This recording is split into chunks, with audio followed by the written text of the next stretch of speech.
শুভ দাশগুপ্তের লেখা কবিতা সার্থক জনম। যে ছেলেটা চায়ের দোকানে এঁটো কাপ ধুচ্ছে রাস্তার ধারে, তাকে ডাকুন, তার কানে কানে বলুন, সুজলাং সুফলাং মালয়জ শীতলাং। হ্যাঁ, বেশ সুন্দর করে বলুন। যে মেয়েটা চাকরির নাম করে বনগাঁ কিংবা চাকদা থেকে রোজ সকালে ট্রেনে সেজে গুজে শহরে আসছে শরীর বেচে চাল ডাল নুন কিনতে, তাকে ডাকুন, তার কানে কানে সুরেলা কণ্ঠে বলুন, সার্থক জনম আমার, জন্মেছি এই দেশে।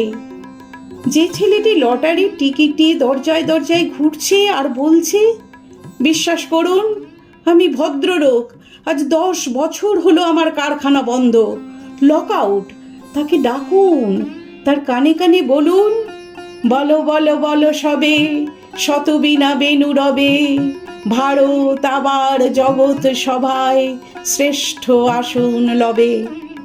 রাতের আকাশ কাঁপিয়ে অঝোর ধারায় বৃষ্টি নামলে যে মা আজও লণ্ঠন হাতে টালির ঘরে দরজায় ঠায় দাঁড়িয়ে থাকেন তার খোকন ফিরে আসবে বলে, যে খোকনকে এমনই এক বর্ষার উন্মত্ত রাতে কালো গাড়ির পুলিশ ডেকে নিয়ে গিয়েছিল আর বরানগরের রাস্তায় ভোরের ঘুম ভাঙা কুকুর প্রথম দেখেছিল, যার গুলিবিদ্ধ রক্তাক্ত লাশ, সেই মাকে ডাকুন, তার কানে কানে বলুন, हम बुलबुली है इसकी ये गुलशिता हमारा सारे जहां से अच्छा।